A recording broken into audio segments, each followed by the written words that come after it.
O maior exemplo de governança você não pega num livro, pega numa mãe. Ou seja, ela vai sempre tratar daquele que está mais debilitado. Ela vai sempre. Se tiver que dar um pedacinho de carne a mais, ela vai dar porque está mais debilitado. Se tiver que dar uma mamadeira a mais, ela vai ter que dar para o mais debilitado. Ela adora todos, ela ama todos.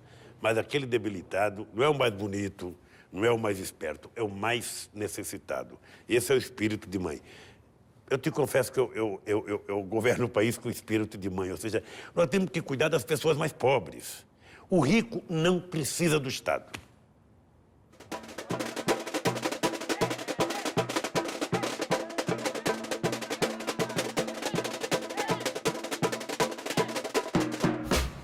Essa é a verdade.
Señor presidente, días atrás estuvimos con Evo Morales y él nos planteaba la responsabilidad que él sentía por ser el primer presidente que venía de una comunidad originaria en América Latina.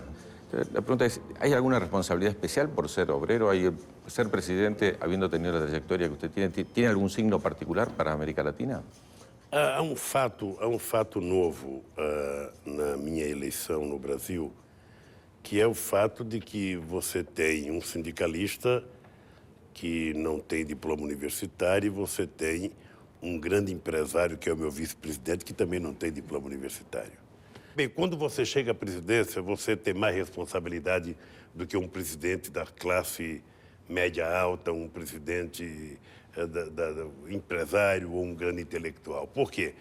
Porque a minha eleição, ela venceu muitos preconceitos, depois a administração enfrentou muitos preconceitos, e você tem que todo dia estar provando que você é capaz. Ou seja, todo dia. E eu digo sempre o seguinte, um presidente de uma classe mais alta, quando ele perde as eleições, ele deixa o mandato, ele passa um ano em Nova York, ele passa um ano em Londres, ele passa 2 anos em Paris, sabe? Eu não, quando terminar meu mandato, eu vou para São Bernardo do Campo, ou seja, eu vou para 600 metros do sindicato que me criou. Ou seja, então eu tenho que fazer as coisas certas. Todo santo dia eu levanto com a obrigatoriedade de fazer as coisas corretamente. Ou seja, porque se eu frustrar a população, nós poderemos levar mais 30 ou 40 anos para levantar a cabeça, ou até um século. Então, eu acho que a responsabilidade minha, de um Evo Morales, é muito maior do que a responsabilidade de alguém que faz parte de uma classe social que habitualmente governa o país.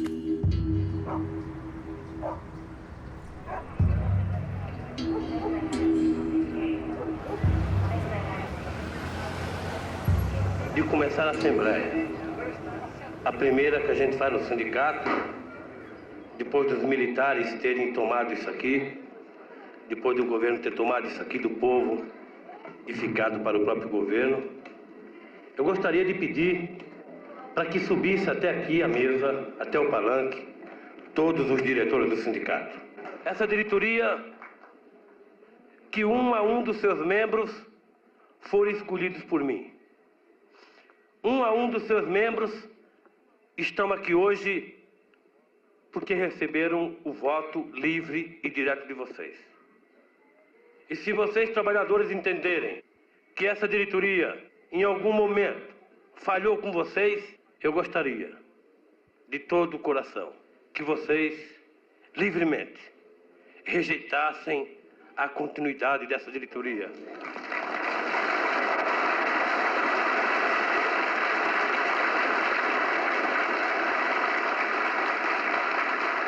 Lula, não chora não, rapaz. Uma frente.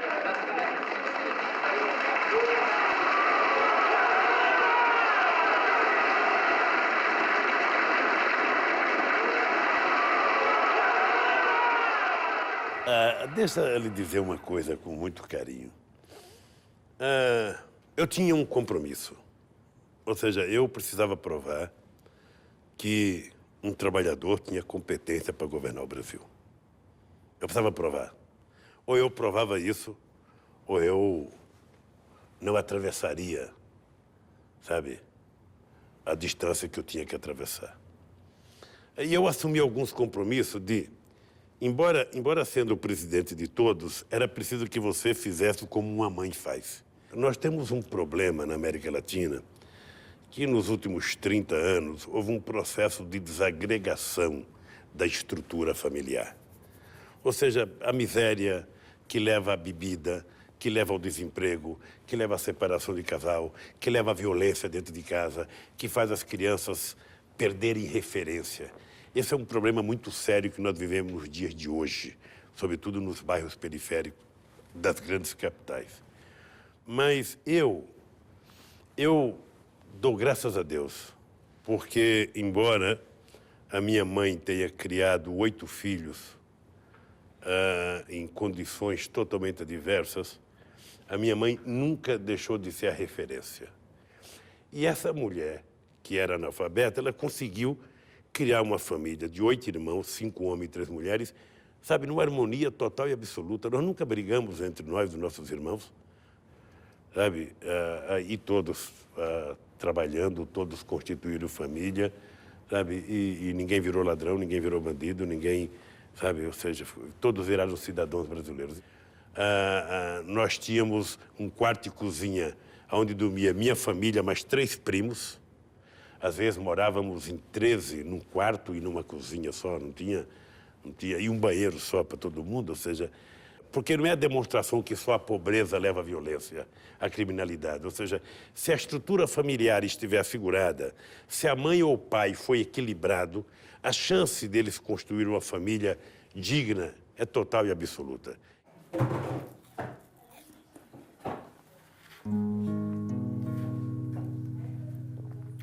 Sabe tudo por conta da reportagem. Ela nunca chamou Lula, ela só chamava Luiz. Qualquer coisinha que ele era traquino. Luiz, vem-te embora pra cá. Essa aqui que ele só fala nessa mãe dela. Toda mãe já é boa, né? Ela foi quem substituiu pai e mãe e tudo, né? Se a pessoa, mãe, naquele sítio velho, com 8 crianças com fome, aí ela era preocupada, né? Ela só falava os gritos, ela tinha um pé troncho, um pezinho meio troncho, ela. Mas ela gostava dos filhos. E principalmente de Lula. Lula era o caçula, não sei porquê. Só vi os gritos dela, Luiz, sai desse sol, Luiz.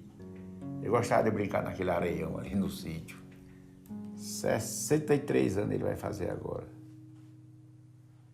Agora, é um milagre o cara sair daquele agreste e ser presidente da República é um milagre.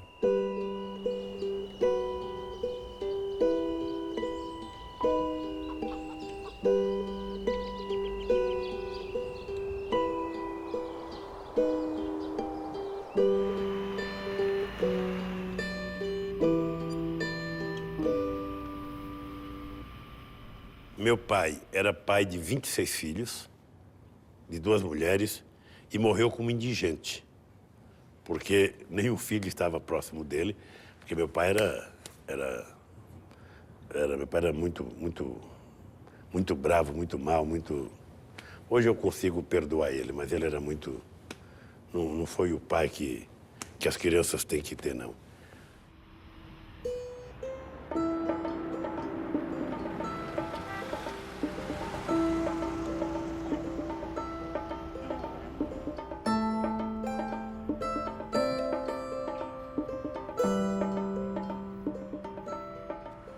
Rosa, minha filha! Tudo bem, filha? E o tio Luta? Ela tá bem, cara. Tá uma maluquice, né? Aquilo ali é uma escravidão desgraçada, mas ele gosta, né? Gosta. Meu pai não existia com a gente, meu pai não morou com a gente. Nós ficamos com meu pai praticamente um ano e pouco, meu pai. Lula menos ainda. Lula não teve vida com o pai. Os irmãos trabalhavam e a minha mãe administrava isso. Agora, os irmãos começavam também a querer cuidar da vida. Então, não era fácil você ter... Todo mundo não dava o que tinha em casa. Ganhava, alguns não dava tudo, dava alguma coisa, ajudava e tal. Então, aí já passamos a ter alguma coisa. Foi melhorando, logicamente, a alimentação, roupa. Roupa era relativa também, não tinha quase. Era o essencial. Eu já tive muita diversidade na vida, muita. Eu sempre tive... Eu tive toda a oportunidade do mundo para ser um cara mal-humorado. Meus assessores acham que eu sou mal-humorado. Um cara de mal com a vida. E eu não sou de mal com a vida. Eu não sou. Ou seja, eu de vez em quando penso... Eu nunca ganhei um presente na minha vida, né? Até os 17 anos de idade, o primeiro presente que eu ganhei foi eu mesmo que me dei. Eu comprei uma bola de borracha. Não era essa bola profissional, era uma bola de borracha mesmo.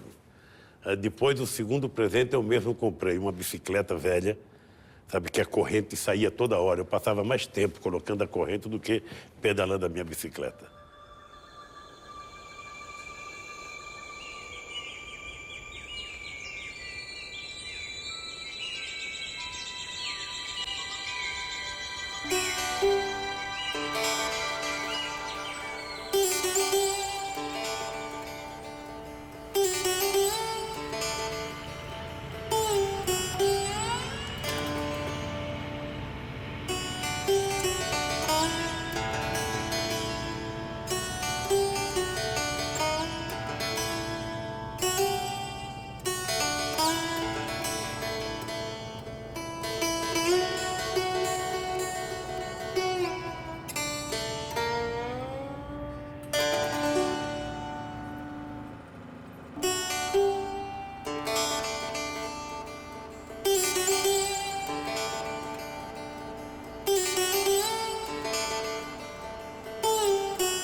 Quando eu vim de Pernambuco para São Paulo, foram 13 dias de viagens no caminhão.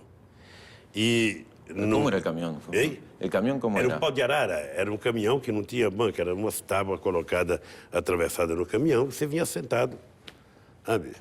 Você não tinha nada para encostar a cota, não tinha nada para segurar, era pau de arara mesmo. Ou seja, o que é o fato é que no meio do caminho eu encontrei um caminhão da Shell, que transportava gasolina, um caminhão amarelo com aquela tocha, bonito. Então, o meu sonho, até os 14, 15 anos, era ser motorista de caminhão, mas daquele caminhão que eu vi na estrada. Ou seja, eu te confesso, eu nunca sonhei ser presidente, eu nunca sonhei ser político, sabe? O meu sonho era um sonho bem pequenininho, assim, ou seja, eu tinha que sonhar, sabe? De noite eu sonhava com o café da manhã, de manhã eu sonhava com o almoço, no almoço eu sonhava com a janta, porque era a lei da sobrevivência.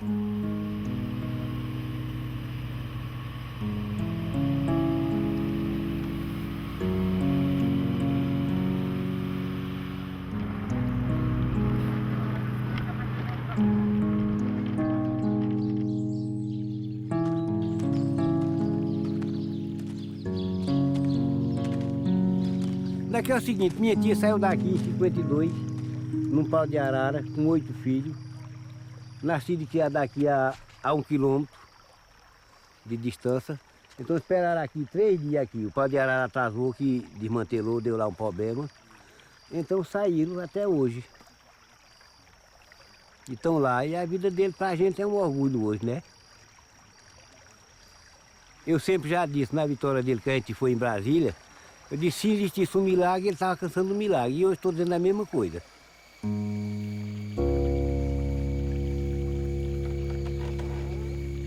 Era o Fovés 51, era um carro antigo. Naquele tempo era pau de arara. Ele pegava 80, 100 passageiros. Era assim nesse estilo, mas hoje está um carro moderno, né? Naquela época era um carro velho. Daqui para São Paulo eles gastaram 19 dias para chegar lá. Naquela época, quando saiu uma pessoa para São Paulo, era mesmo que a pessoa quando morria, o povo chorava. Porque era mesmo que morrer mesmo, né?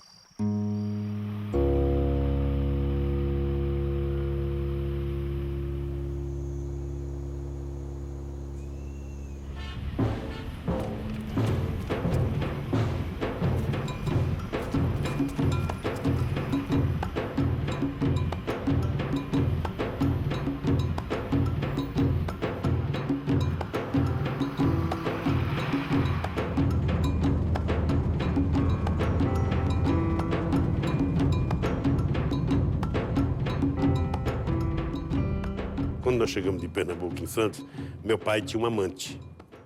Minha mãe não sabia. Era prima da minha mãe, que tinha fugido de Pernambuco quando meu pai veio para cá em 1945, quando meu pai foi para São Paulo. E a minha mãe, de repente, chega no armazém, está meu pai lá, minha mãe chega com 8 filhos, meu pai não sabia que a gente ia chegar, tomou um susto, sabe? Mandou minha mãe para casa de um parente dele, de um compadre dele, e aí nós descobrimos que ele tinha uma outra mulher que tinha 4 filhos já. Né? Mesmo nesse instante, minha mãe não teve raiva. Minha mãe foi, depois ele mandou a outra mulher para outra casa, trouxe a minha mãe para a casa principal, aí nós ficamos morando. 1 ano depois, minha mãe separou. Ela separou do meu pai e foi embora de casa sem ter emprego, nenhum de meus irmãos trabalhava, e ela fez uma aventura. Ela foi embora de casa, depois saiu de Santos, foi para São Paulo arrumar emprego com meus irmãos. A gente foi morar nos fundos de um bar. O banheiro era da nossa família e do bar. Então os bêbados iam no bar e vomitavam e faziam um monte de coisa. Era aquele banheiro que a gente tinha que utilizar. E também a coragem da minha mãe, né? Porque tem mulher que se submete ao homem porque ela não tem emprego, ela depende do salário do marido. Sabe? A maioria das mulheres se submetem por conta disso, sobretudo na parte mais pobre da população, sabe? E a minha mãe não submeteu. A minha mãe tomou atitude, separou, porque a mãe, quando ela assume, sabe, de fato e de direito, a responsabilidade, ela tem mais competência do que qualquer homem para dirigir uma família. E a minha mãe é esse exemplo, por isso ela é minha referência.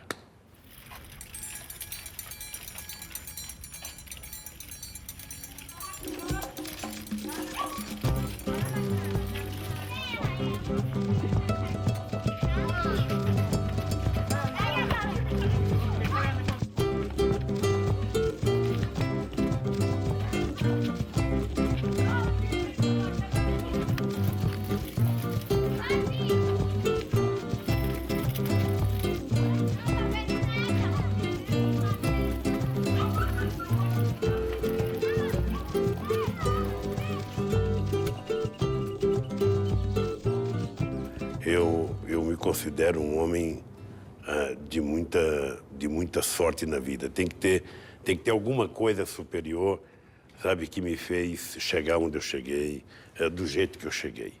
Ou seja, isso não é um passe de mágica, nem é pela minha inteligência, sabe? Eu acho que tem algo superior que acontece na vida, sabe, de todos nós terrestres, ou seja, e que nós temos que acreditar ou não. Eu acredito.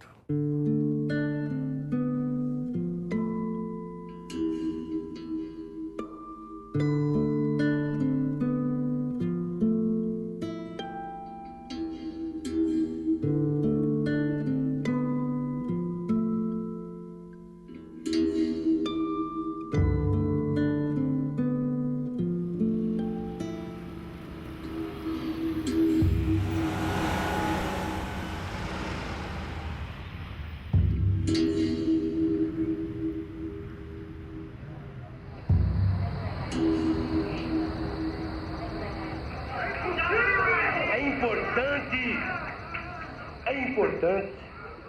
E eu disse para vocês, e foi feito num boletim do sindicato, de que a greve é um estágio de consciência. E esse estágio de consciência permitiu que 100 mil trabalhadores ficassem parados 17 dias, sendo que praticamente 90 mil não saía sequer na rua. Só saía para vir para a Assembleia. O que eu quero pedir para vocês agora é, mesmo os caras me prendendo, vocês continuarem em greve até a vitória.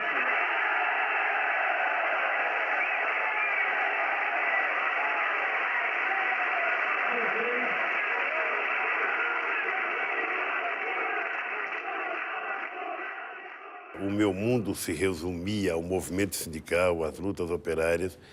E 2 anos depois eu estava fundando um partido político, estava sendo candidato a governador e depois virei presidente da República. Eu sou um homem que eu não tenho dificuldade de tomar decisão. Eu não tenho dificuldade. Ou seja, eu apenas gosto de ouvir sempre mais uma pessoa. Ou seja, eu às vezes vejo um ministro meu, um assessor meu, me convence de uma coisa, mas eu sempre preciso de uma segunda opinião, de uma terceira opinião, de uma quarta opinião. Se eu puder convocar o movimento social para falar, eu convoco. Porque eu acho que quanto mais gente a gente ouve, sabe, mais fácil fica a gente tomar decisão. Eu já fiz no meu governo mais de 57 conferências nacionais. Conferência de homossexuais, conferência de deficiente físico, conferência de negro, conferência de índio, conferência de saúde, conferência de mulher, conferência que você possa imaginar. A última agora vai ser da comunicação. Tem uma briga enorme entre os donos da comunicação e a sociedade embaixo que quer fazer uma conferência séria para determinar um padrão de comunicação no Brasil. Sabe? Tudo isso debatendo livremente com a sociedade. Ou seja, a ideia básica é dizer o seguinte: olha, o Brasil é de vocês. Eu sou o síndico do Brasil. Eu sou apenas o síndico. Os moradores são vocês. Então, por favor, ajude a decidir as coisas que nós precisamos fazer. Porque se eles ajudarem, a hora que eu sair, tem gente para continuar brigando para manter. Se eu não chamar as pessoas para participar, quando eu sair, acabou. Então, essa é uma crença que eu tenho, essa é uma convicção que eu tenho. Ou seja, na dúvida, é melhor ouvir o povo.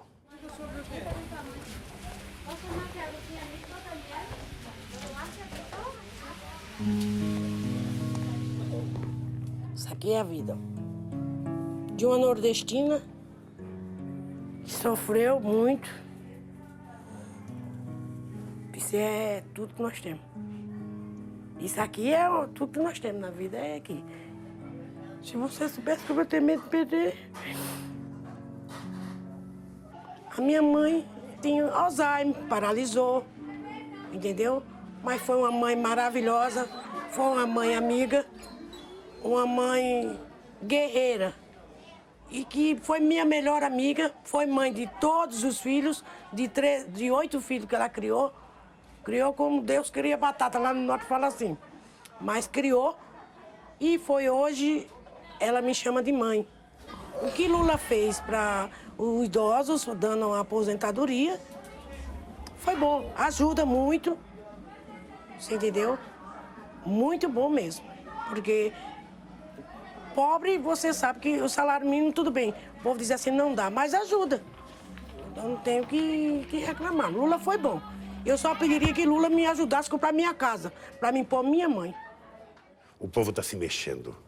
O povo está percebendo que o que tinha antes não era bom, sabe? E o povo está na perspectiva de que vai melhorar.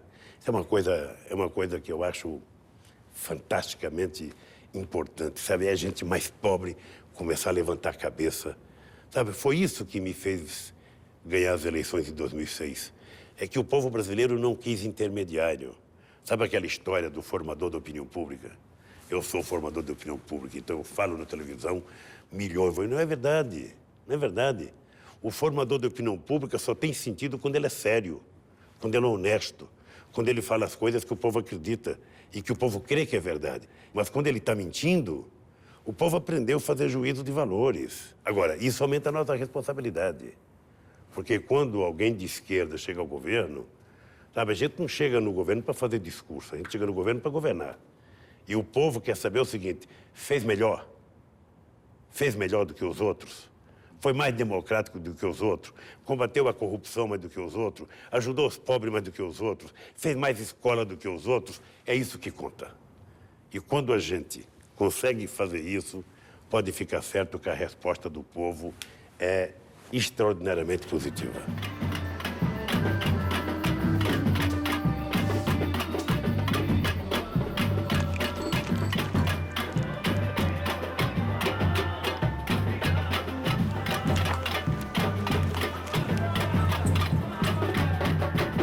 O que ele fez para conquistar a gente aqui em Olinda, que ele veio várias vezes para Pernambuco, certo? E instalou o petróleo, vai ser instalado aqui de Pernambuco também, né? E a gente também tem casa popular, que a gente pensava que nunca saía essas casas populares de Olinda. E nós temos casa em Olinda, em Recife. Então a gente tem que agradecer ao nosso presidente, Lula. A gente nunca teve um presidente que valorizasse a gente tanto como Lula. E ele, pra gente, é mesmo que ser um pai para nós, porque a gente tá vendo a cidade da gente crescer, as coisas, que a gente nunca viu crescer tanto como o Lula. E quem não gostar de Lula, já não vai gostar mais de ninguém.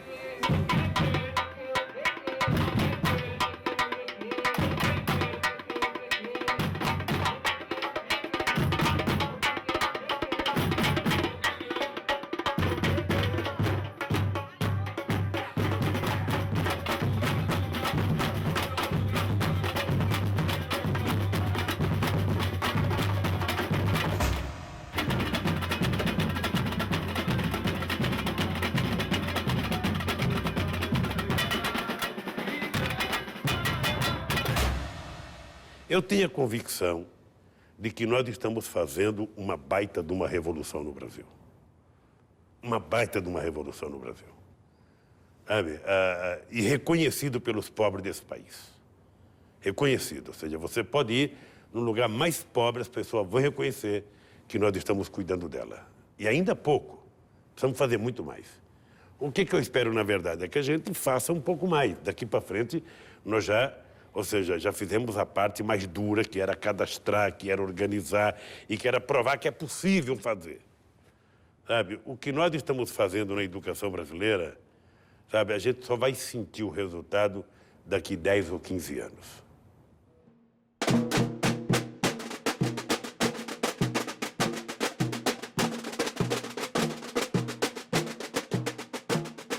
A música é alegria, tem que tirar o corpo, tem que dar risada, brincar. Aí eu fico vendo esses governos, não faz nada por nós. As favelas, em todos os países, sempre essa sem vergonha, não ensina as crianças direito. Vamos ajudar, faz que nem eu, sem dinheiro. Vocês vão ver esses gordinhos aqui, esses meninos, vocês vão ver no Leque da Arte. Então aqui no Vai Vai a gente procura ensinar o jovem a desempenhar no leque da arte. O leque da arte seja música, seja ator, seja qualquer desenhista, modelo, na arte, né? 1, 2, 3, 4, vai! Só isso mesmo.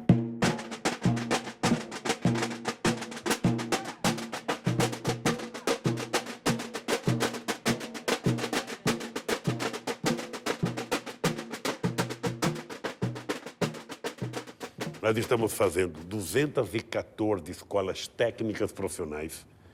Em 100 anos fizeram 140, nós em 8 anos vamos fazer 214. Nós estamos fazendo 12 universidades novas. Estou fazendo uma universidade afrodescendente, lá no Ceará, metade de aluno africano, metade de aluno brasileiro.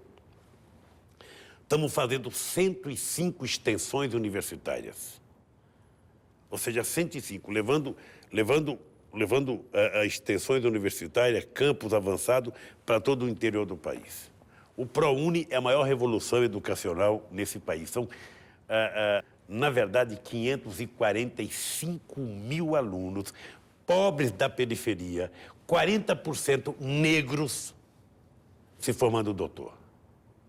Isso é uma coisa Isso é uma coisa que não dá para mensurar com dinheiro. Não é isso você mensura com a autoestima das pessoas.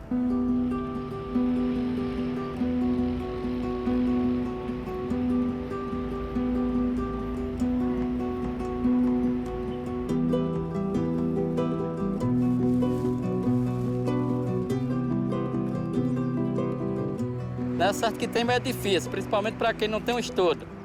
Para mim, minha vida, só emprego mesmo, que coragem de trabalhar, graças a Deus, eu tenho. E era só alegria. Quem estuda, eu não quero mais de estudar. Quem tem capacidade de eu estudar ainda de me formar médico, mas com 60, 70 anos, vai ser médico civil para ser o médico da família.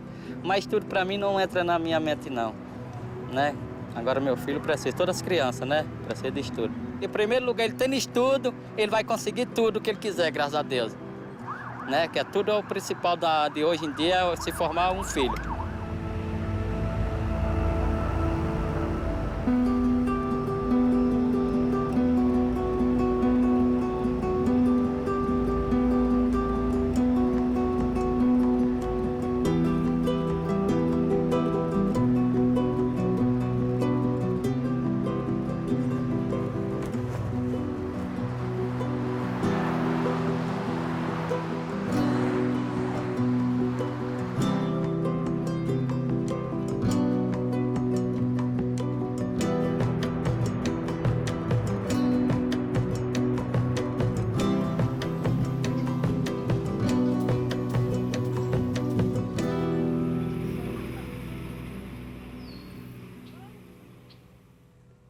Você sabe que é muito difícil governar um país como o Brasil. Sabe, uma elite muito conservadora, sabe, com muito preconceito, sabe? E vencer tudo isso, era preciso costurar, sabe, aliança política, montar maioria aqui, maioria ali. Eu tenho uma crítica, porque tem muita gente que fica jogando a miséria. Ah, porque o imperialismo é americano, porque o imperialismo, nós somos pobres por causa do imperialismo. As pessoas nunca percebem que o imperialismo americano só teve influência nefasta em alguns países porque a sua elite era nefasta. Ou seja, se as pessoas fossem honestas e dignas e tivessem uma elite ali brigando pela soberania, não tinha golpe, não tinha acontecido o Zelaya agora em Honduras, não tinha acontecido golpe na Argentina, no Brasil, no Paraguai, no Uruguai, sabe? Não tinha acontecido. É que a nossa elite, sabe, ela contribuiu para isso. Companheiros, todos nós sabemos por que estamos em greve. Só não sabem o governo e só não querem saber os nossos empresários. Todos nós sabemos que no mundo inteiro nunca os trabalhadores conseguiram ganhar nada sem que houvesse luta, sem que houvesse perseverança, sem que houvesse disposição de brigar até o fim. E tem que ser lançado um desafio aqui aos empresários nacionais. Esse desafio é o seguinte: que o empresariado nacional tire de uma vez por todas a sua máscara e se disponha a fazer um acordo com os trabalhadores metalúrgicos e nos ajude a derrubar de uma vez por todas aqueles que eles denunciam 24 horas por dia, que estão esmagando ele, que é o capital multinacional. Se eles tiverem a fim de brigar com as multinacionais, nós trabalhadores estaremos do lado de todos os brasileiros que quiserem acabar com a exploração que nos é submetida pelo capital multinacional. Seria importante que o desafio que seja feito aos empresários nacionais, porque aos multinacionais nós temos um desafio muito maior, é nacionalizar as empresas multinacionais. Nós temos que decidir qual é o país que nós queremos, qual é o continente que nós queremos. Ou nós decidimos e construímos, ou não vamos a lugar nenhum. Eu sou muito esperançoso. Tenho muita fé, muita esperança de que a América Latina acordou, finalmente, para que ela cumpra nesses próximos 20 ou 30 anos, o papel, sabe, que ela tem que cumprir. Ou seja, trabalhar muito, muita democracia, muita paz, muita participação social, muita distribuição de renda para melhorar a vida das pessoas, porque é isso que conta.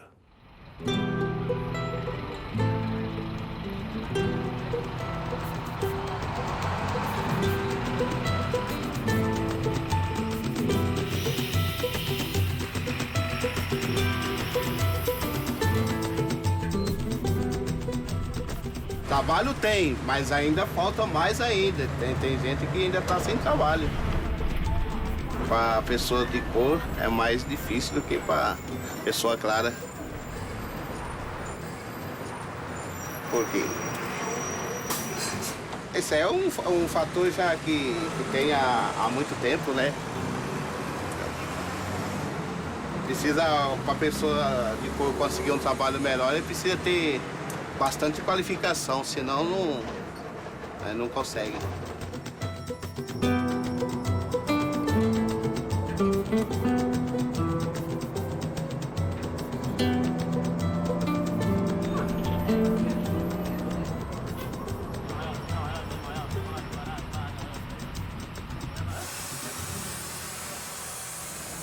Gostei muito do trabalho do presidente Lula, sim.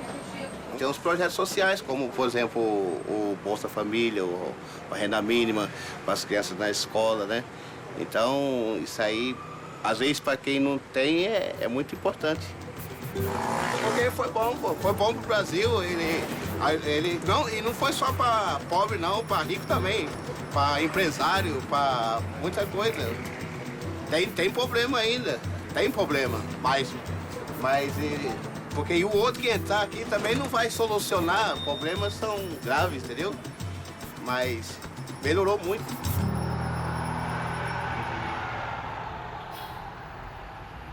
Ninguém pode ganhar dinheiro se não produzir um resultado, uma coisa material. Ninguém pode. Eu não posso te vender um papel que você vende para ele, que vende para ele, que vende para ele. Ou seja, 50 pessoas ganhando a troco de um papel que só produziu uma peça. Não é possível. Eu acho que essa crise é uma crise que ela explodiu em 2008, mas ela é uma crise que vem sendo acumulada pela especulação de todos os níveis que aconteceram no sistema financeiro internacional. Muitas vezes a irresponsabilidade de governantes que preferem fazer as políticas fáceis do que fazer as coisas que têm que ser feitas. A regulagem do sistema financeiro, o fim dos paraísos fiscais. Sabe, eu vivi os anos 80, os anos 90, em que o Deus mercado podia tudo, o Deus mercado iria resolver o problema da educação, o Deus mercado iria resolver o problema do emprego, o Deus mercado iria resolver o problema do desenvolvimento do país, e o Deus mercado faliu. Porque na hora que precisou dele, ele não sabia o que fazer. Aí foi o Estado fracassado que teve que entrar para salvar a economia. Então, eu acho que os países ricos têm essa responsabilidade, sabe, muito mais do que nós. Ou seja, porque também, se o Estado não vale nada, para que governante? Se o mercado vai cuidar da educação, vai cuidar do transporte, vai cuidar da saúde, vai cuidar da previdência, vai cuidar para que governante?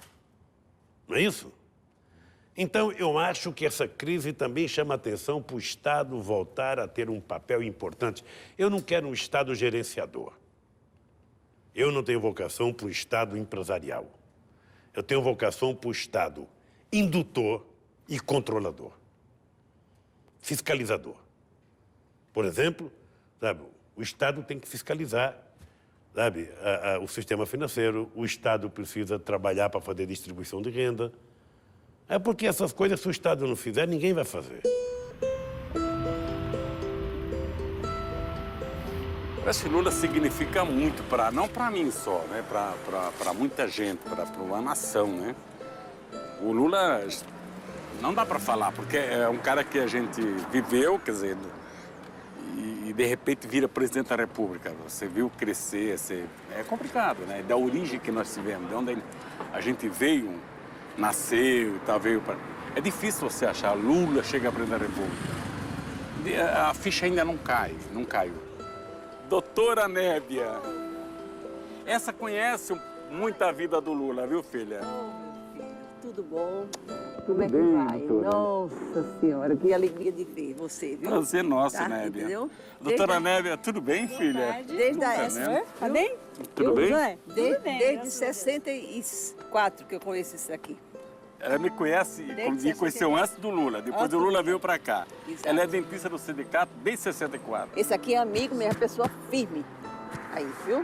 Nós somos amigos. Amigo Nébia, A Neba uma vez foi me arrancar um dente. Com a estrutura dela, ela não conseguia arrancar o dente. Ela era mais magra. E ela é mais magrinha ainda. Aí ela não conseguia arrancar o dente grudado. Aí ela chamou o doutor Mário, né? Mário. É um prazer em vê-la, né, Bela? Obrigada, viu? Puta merda. Quando eu passei, eu digo, não vou deixar de cumprimentar de jeito nenhum. Nem lembrei que você estava aqui. Será dado, viu? Boa sorte, viu, filha? Obrigada, viu?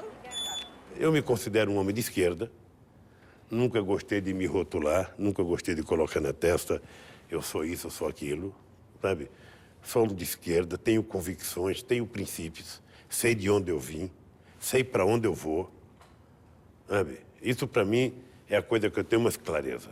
Eu sei de onde eu vim, eu sei qual é a minha origem, sei quem são meus amigos verdadeiros, sei quem são meus amigos ocasionais, sei quem são os oportunistas e sei pros braços de quem que eu vou votar, sabe? Eu vou votar da onde eu vim.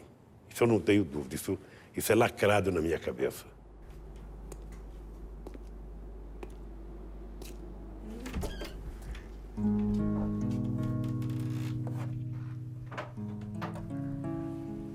Olha que beleza, olha. Olha, ele tá sujando aqui. Olha aqui do... Que é o... Só entrava, e além de mesmo de coisa, com isso aqui, ó. Presidente da República.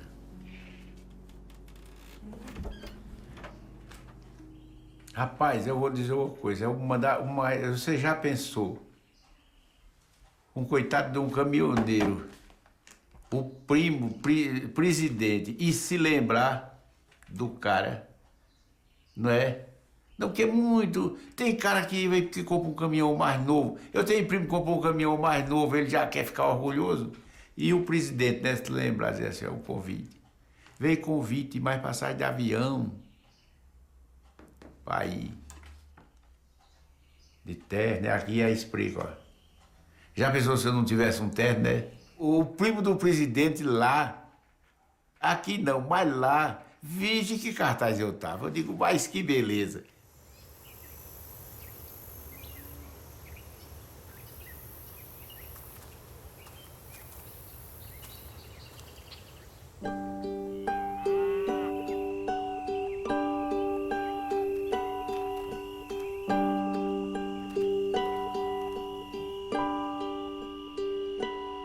Lula até hoje não deu nada, mas deu à população brasileira, a todo mundo, né?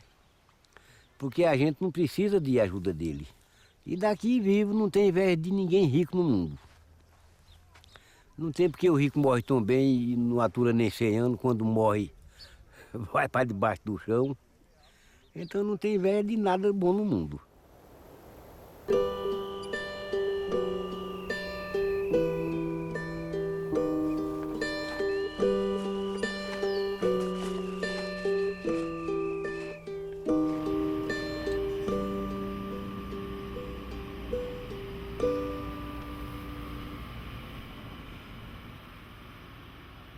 Eu tinha 13, 14 anos, eu tinha um primo meu que tinha um caminhão que carregava asfalto. E de vez em quando ele me levava para viajar para o interior de São Paulo. Eu achava aquilo o máximo do máximo que um ser humano poderia ser. Achava o máximo, ou seja, sabe? E é isso que eu não fui motorista de caminhão e estou aqui tentando dirigir o meu país.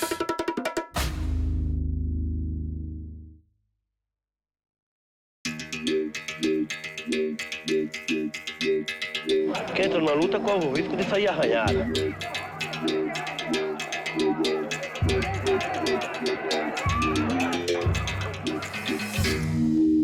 Minha mãe não sabia que eu estava preso.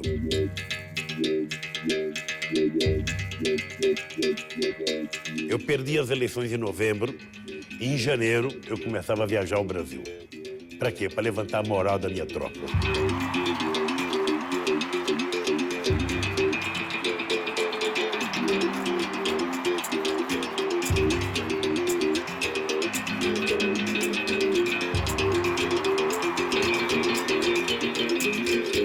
Chegou lá, aquele homem só falava da guerra do Iraque. E só falava da guerra do Iraque, só falava da guerra do Iraque. E chegou o momento que eu falei, presidente, eu não tenho nada contra o Iraque.